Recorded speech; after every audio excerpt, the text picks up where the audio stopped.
Letter mood پہ. الحمدللہ ایسی کوئی بات نہیں ہے. ہم جاتے رہتے ہیں, آتے رہتے ہیں. جب اس طرح کا کام کرتے ہیں تو ڈیفینیٹلی لوگ موقع تلاش کر رہے ہوتے ہیں جیل بھیجنے کے, کام سے روکنے کے, لیکن انہیں پھر اپنے کانڈکٹ سے دکھانا ہوتا ہے کہ ہمارا کام جاری رہے گا. لیکن آپ لوگوں کو الزام لگایا گیا کہ پولیس کے اوپر تشدد کیا, وہ واقعہ تھا کیا؟ دیکھیں یہ بہت غلط رپورٹنگ ہے اور ویڈیو کچھ اور کہانی بتاتی ہے, اور جس طرح بہت سے میڈیا چینلز نے رپورٹ کیا, مجھے بہت افسوس ہوا ہے مس رپورٹنگ دیکھ کر کہ جب ایک تو سب سے پہلی اور ضروری بات کہ ہمیں کہا گیا تھا ادھر پولیس والوں نے کہ 3 سے 4 منٹ میں ہم راستہ کھول دیں گے کیونکہ کرکٹ ٹیم ادھر سے گزر چکی ہے, تو پھر آپ نے کیوں 10-15 منٹ مزید اور راستہ روکا جب کوئی لیگل جسٹیفیکیشن نہیں تھی روکنے کی؟ اب انہوں نے جب یہ انفارمیشن کمیونیکیٹ کیا تو ظاہری سی بات ہے کوئی بھی شخص جو یہ یقین رکھتا ہے کہ ہر پاکستانی شہری کا ٹائم کا قدر ہونا چاہیے, ہماری ایک ہیومن ڈگنیٹی ہے, تو وہ اسی طرح کا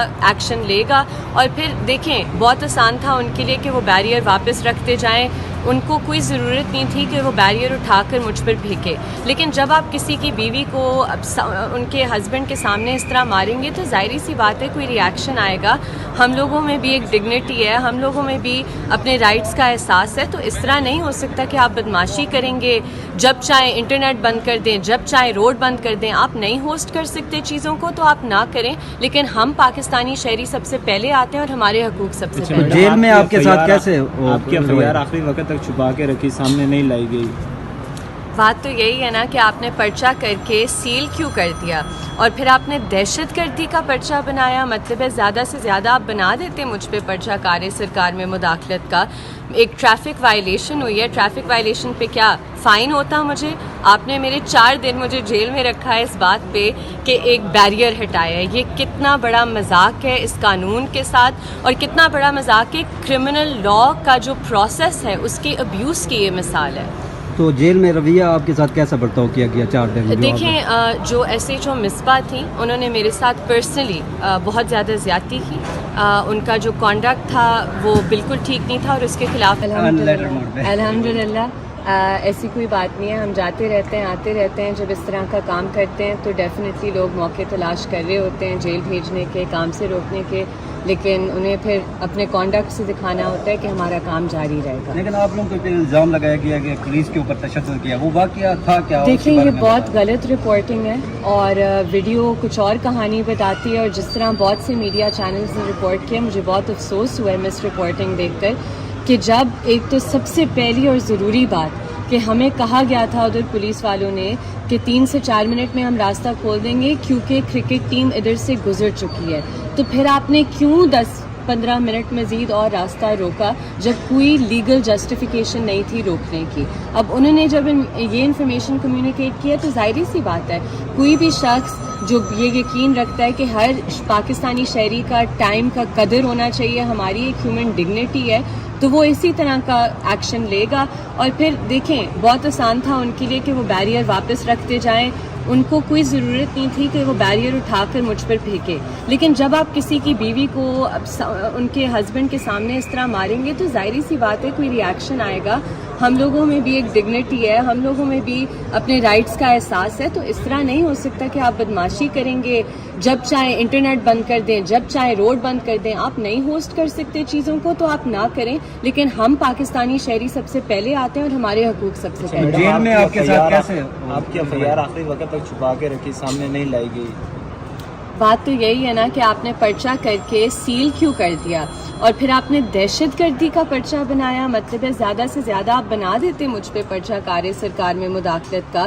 ایک ٹریفک وائلیشن ہوئی ہے, ٹریفک وائلیشن پہ کیا فائن ہوتا مجھے؟ آپ نے میرے 4 دن مجھے جیل میں رکھا ہے اس بات پہ کہ ایک بیریئر ہٹایا ہے. یہ کتنا بڑا مذاق ہے اس قانون کے ساتھ, اور کتنا بڑا مذاق ہے کرمنل لاء کا جو پروسیس ہے اس کے ابیوز کی یہ مثال ہے. تو جیل میں رویہ آپ کے ساتھ کیسا برتاؤ کیا گیا 4 دن؟ دیکھیں جو SHO مصباح تھیں انہوں نے میرے ساتھ پرسنلی بہت زیادہ زیادتی کی.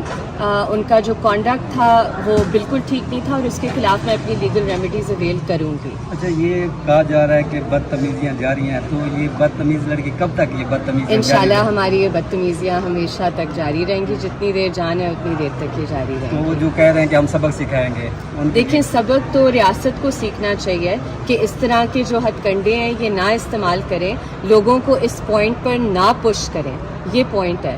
تو ریاست کو سبق سیکھنا چاہیے, ہمیں پتہ ہے ہمارے رائٹس کیا ہیں. جب آپ لوگوں کو بیل مل رہی تھی پھر ہم نے دیکھا کہ ہادی صاحب کے اوپر ایک اور انہوں نے وہ کر دیا کہ اینی مکہ برآمد ہوا ہے. سر آپ باکسنگ کرتے رہتے ہیں سر؟ میں نے سر باکسنگ تو سر نہیں کی کبھی, کشتی کرتا رہا ہوں سر دیہات میں جب جمپل ہوئی, لیکن میرا خیال سے سب عوام کو چاہیے کہ اپنے حقوق کے لیے کھڑا ہونا پڑے گا.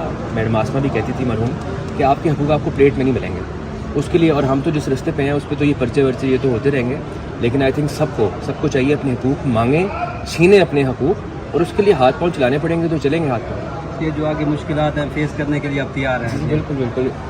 اتنی آپ کو بہادر اگر بیوی ہوں آپ کی اور مثال ہوں آپ کے لیے گھر میں موجود ہو, آپ کو کہیں اور دیکھنے کی ضرورت نہیں ہے. تھینک یو بہت بہت. اس کا جو تھا اس کے بارے میں کیا سماعت ہوئی, کیا جی, مارنگ بلوچ کے کیس میں FIA اور انٹیریئر کی طرف سے جواب آ چکے ہیں. تو آج جو DG امیگریشن پاسپورٹس ہیں ان کا جواب رہتا تھا, تو آنریبل کورٹ نے پوچھا کہ ہم پروسیڈ کریں, تو میں نے کہا میں تیار ہوں آرگیومنٹس کے لیے, لیکن ظاہر سی بات ہے دوسری طرف ان کی جو فارمیلٹی ہے رپلائی کی وہ کمپلیٹ ہو جائے, تاکہ کل کو وہ یہ نہ کہیں کہ ہمیں رپلائی دینے کا موقع نہیں دیا گیا تھا.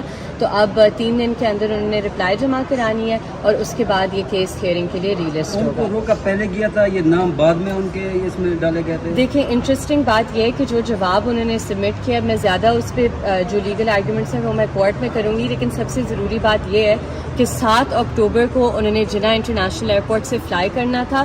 اس وقت نہ وہ کسی PCL پر تھی نہ کسی ECL پر. تو ایک بات تو بالکل واضح ہو جاتی ہے کہ انہیں غیر قانونی غیر آئینی طور پر ناجائز روکا گیا. دوسری بات کہ انہیں ECL اور PCL پر ڈالا جاتا ہے 8 اکتوبر کو ان کی فلائٹ کے ایک دن بعد, ECL پر ڈالا جاتا ہے 18 اکتوبر کو ویل آفٹر ہر فلائٹ. تو یہ کس طرح کا ملک ہے جہاں, اور یہ میلیفائیڈے بھی دکھاتا ہے کہ اس وقت وہ کسی لسٹ پہ نہیں تھی, تو آپ کو کس طرح پتا تھا کہ وہ ٹریول نہیں کر سکتی, آپ نے انہیں کس بیسس پر روکا. Thank you.